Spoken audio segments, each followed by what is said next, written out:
Your top stories this evening, sponsored by Courts Bringing Value Home. Pay hike for public servants before elections. JAGDEO says arrangements being made. One political party called out for bullying teachers for lack of support. Newly elected GTU president says this must stop. We never had a problem with the logo before. Winner presidential candidate speaks on use of Jaguar logo. And day 18 of the election, a flawed trial. Presidential advisor refuses to answer key questions. HGP Nightly News begins now.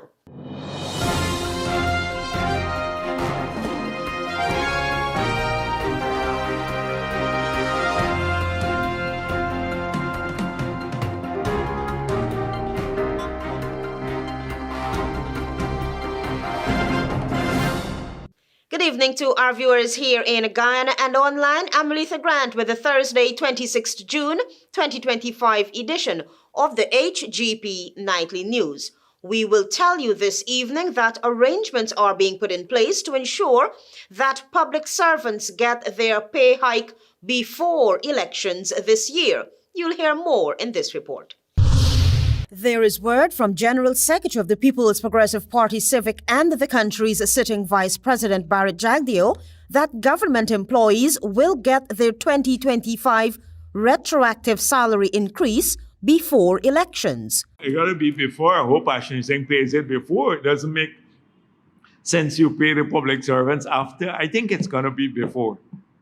Speaking during his weekly press conference on Thursday, Mr. JAGDEO said Finance Minister Dr. Ashton Singh has already been engaged on the issue.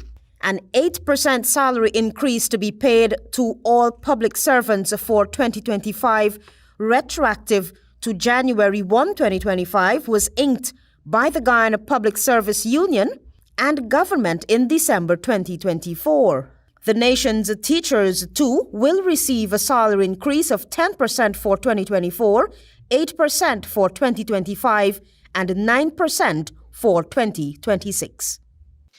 Antonio Day now tells us that as the September 1 elections quickly approaches and political parties are in campaign mode, public servants, including teachers, are being encouraged not to support opposing parties, including the People's National Congress reform. This is according to newly elected president of the Guyana Teachers Union, Keta Macdonald, who chided political parties for allegedly violating the democratic right of teachers. To threaten teachers, that there is a no-no for us, because teachers, by way of this constitution, the constitution of this land, they have a right to choose whichever party they want to belong to. That was Keta Macdonald, newly elected president of the Guyana Teachers Union, during an exclusive interview with Nightly News, as she expressed outrage at public servants being discouraged not to support opposition parties which are contesting the September 1, 2025 general and regional elections. Article 160 of the Constitution outlines the electoral framework. It states that candidates for the National Assembly must be part of a list, typically submitted by a political party, and that voters cast their ballots for these lists, not individual candidates. Every Guyanese citizen has the right to vote for the political party of their choice by selecting the corresponding list on the ballot, the law further stated. Macdonald noted that there are public servants, including teachers, who are publicly supporting the ruling People's Progressive Party Civic, and their rights are not being violated. At the PPPC's last Congress, when it was highlighted that the PS education was there upfront and personal.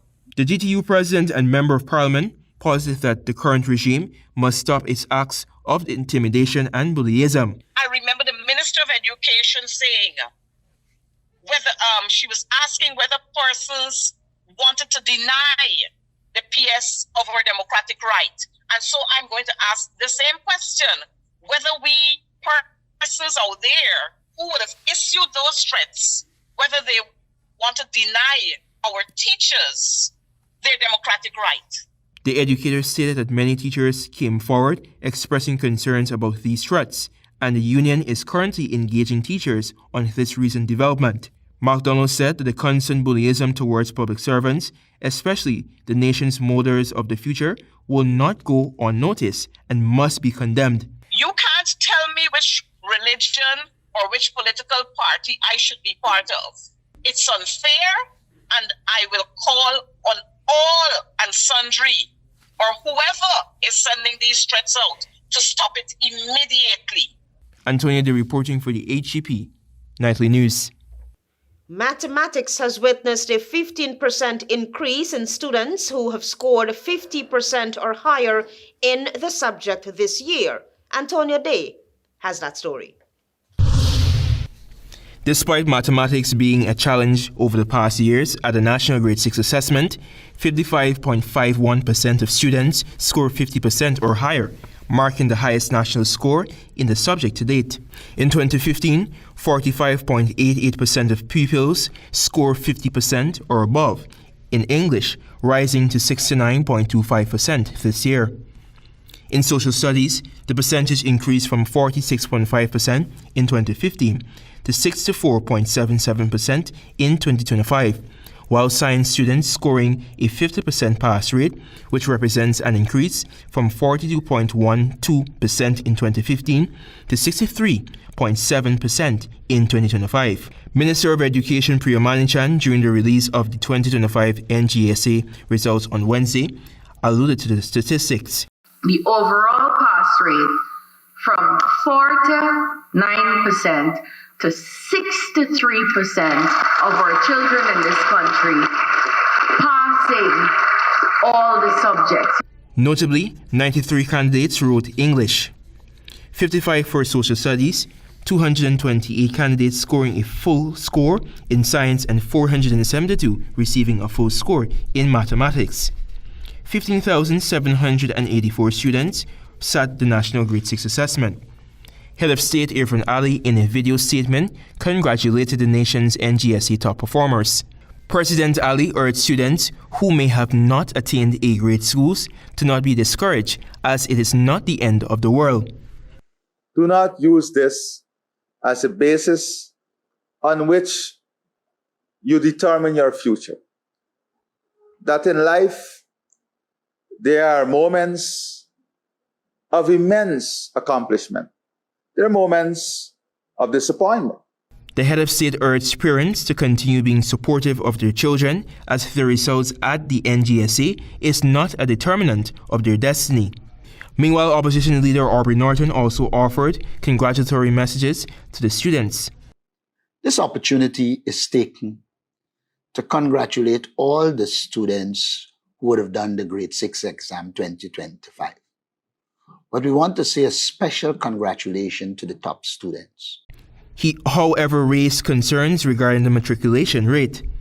While we are happy that a small percentage did extremely well, we're concerned that our education system is not delivering high-quality education across all schools so that all our children can matriculate. Antonia De reporting for the HGP Nightly News.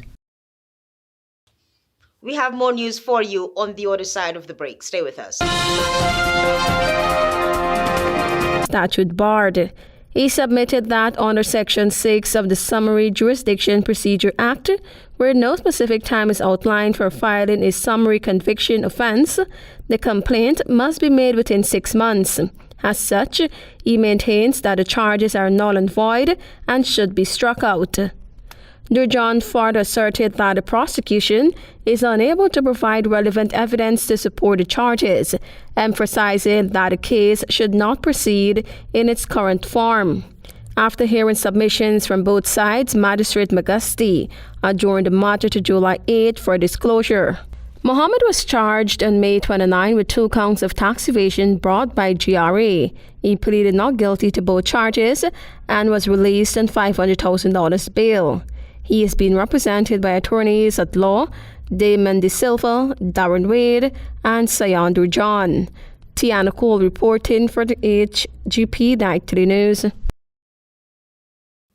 Meanwhile, the use of the Jaguar logo was never a problem then, says a presidential hopeful of the winner political party. He spoke briefly on the issue on Thursday. More from Travis Chase. Now that 24 political parties, including Azruddin Mohammed's We Invest in Nationhood, have submitted their symbols for approval and the subsequent use on nomination day and election day, there are still objections from some quarters about Mohammed's political party using the Jaguar as its symbol. Nightly News understands that Chairman of the National Two-House Council, Derek John, has written to Chairman of the Ghana Elections Commission, Justice Claudette Singh, informing her that the use of the Jaguar amounts to an offensive desecration of one of Guyana's secret symbols for political purposes. Speaking with reporters on the sidelines of a court appearance on Thursday, the presidential hopeful had this to say on the issue. Well, we never had a problem with the logo before. This is the first time. And come the 1st of July, I hope the logo should be approved because this will be the first time if it's refused. It was Robert Prasad, chairman of the National Protected Areas Commission, who first prompted that there was an issue with the use of the Jaguar.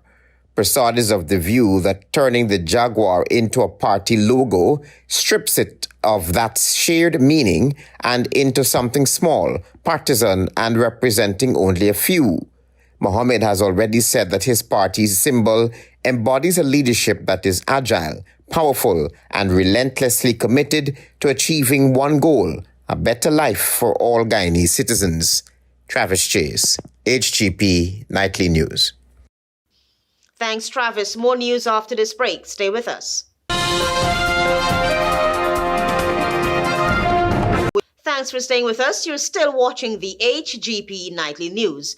Tensions flared in court on day 18 of the ongoing election fraud trial as Keta Macdonald, a senior political advisor and former election observer, refused to answer key questions, prompting pushback from the defense team and the magistrate. Tiana Cole has the details.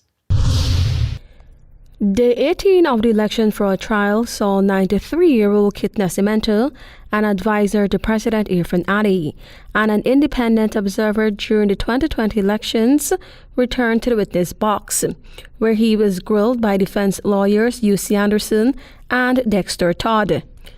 When asked by Anderson whether his views on the government remained the same after the no-confidence vote and the post-2020 election period, Nascimento replied, quote-unquote, "I prefer not to express those views."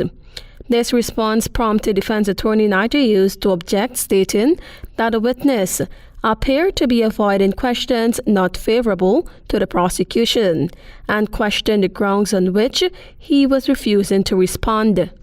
Magistrate Faith McGusty intervened, saying she would record that the witness had refused to answer, allowing the court and defense to draw inferences. When asked if he has a job description for his current role under President Ali, the witness replied yes. However, when pressed further on the details of that job description, Nascimento stated, quote-unquote, "I am under no obligation to disclose that." Magistrate McGusty again reminded the witness that he has a duty to answer questions and said if he continues to refuse, the court will draw its own conclusions. When asked how he felt about the swearing-in of the PPPC government on August 2, 2020, the witness said, quote-unquote, "The right government was elected." Anderson then put to him that the modus operandi of the Private Sector Commission, PSC, during the elections appeared to oppose the APNU-AFC government. The witness denied that assertion. Anderson, in closing, suggested that Nascimento was never truly an independent observer, but had always been an agent of the PPPC. Nascimento firmly rejected the claim, calling it, quote-unquote, "totally offensive and insulting." Attorney Dexter Todd then questioned the witness about the central allegation of a conspiracy to rig the elections. When asked if he had any evidence that the accused individuals changed numbers, Nascimento said no. He also answered no when asked if the accused had agreed to change numbers or facilitate such acts by others.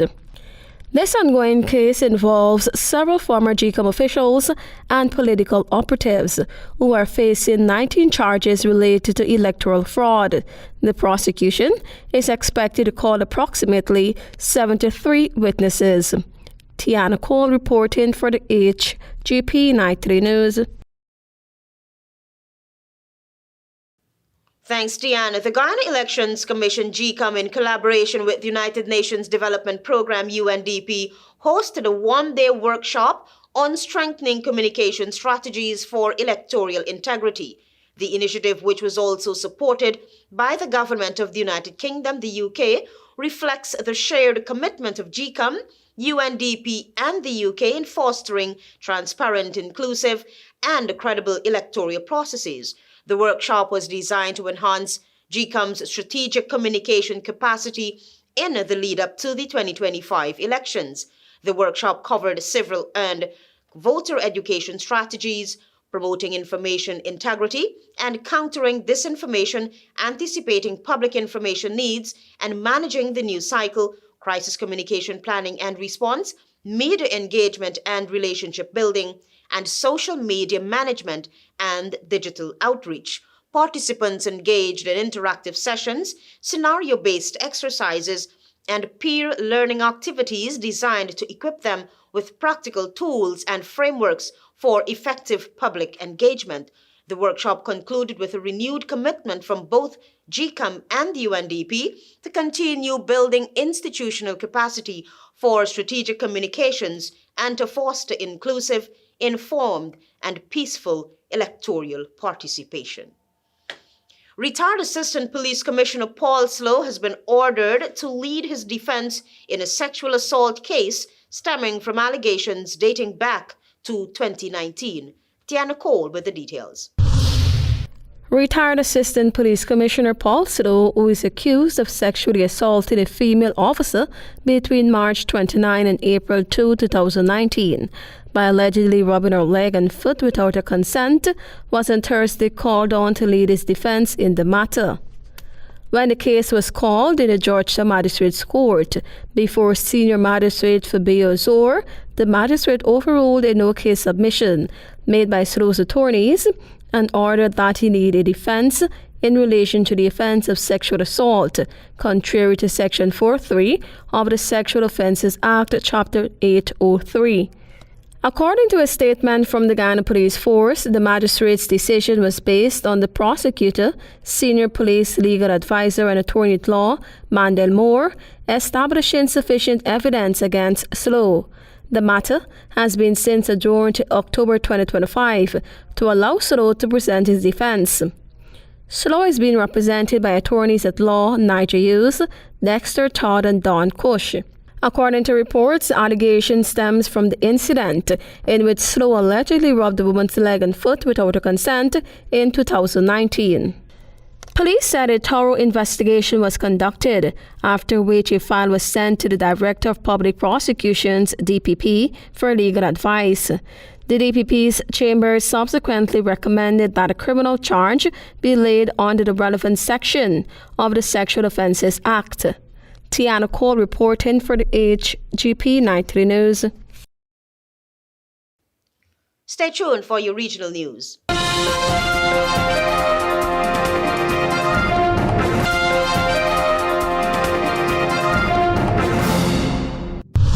Good evening, and welcome to Thursday's edition of the Regional News. Starting off with news in Barbados. Prime Minister Mia Motley rejected claims by businessman Andrew Bino that the recent minimum wage increase in Barbados will lead to higher food prices. Speaking in the House of Assembly, she stated that such assertions were misleading and ignored the government's policies aimed at alleviating cost of living pressures.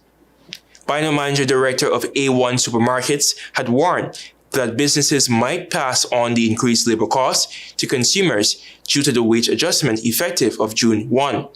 Motley countered that businesses did not lower prices when corporate taxes were significantly reduced, suggesting that they could adjust profit margins instead, and I quote, I completely reject the assertions that food prices must increase because of the minimum wage, she said, noting the government's efforts to absorb freight costs and support the economy during global instability. Motley emphasized that rising minimum wage should not automatically mean higher food prices.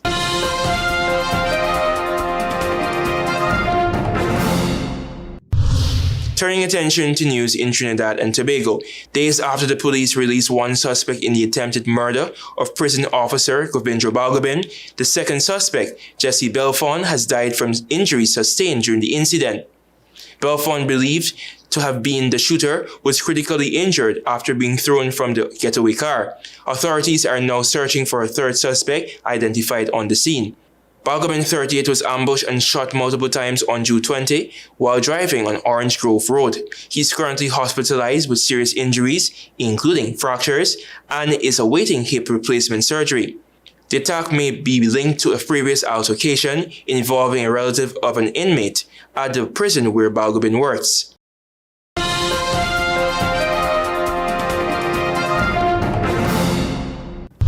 And finally, with some news in the international diaspora. Israel has halted aid in northern Gaza, but continues to allow it from the south, according to officials. Prime Minister Benjamin Netanyahu ordered the military to devise a plan to prevent Hamas from ceasing aid following a report and a video showing masked men on aid trucks. While aid is entering the south, spokesperson David Menser did not confirm any supplies moving from the north. The Gaza Humanitarian Foundation, supported by the US and Israel, stated it was the only organization allowed to distribute food on Thursday.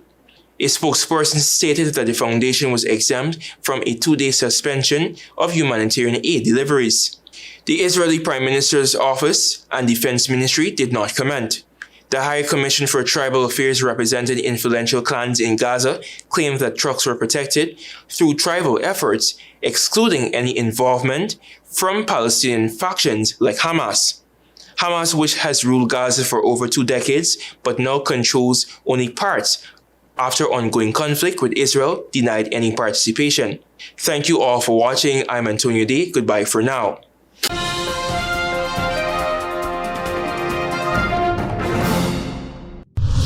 Pay hike for public servants before elections. JAGDEO says arrangements being made.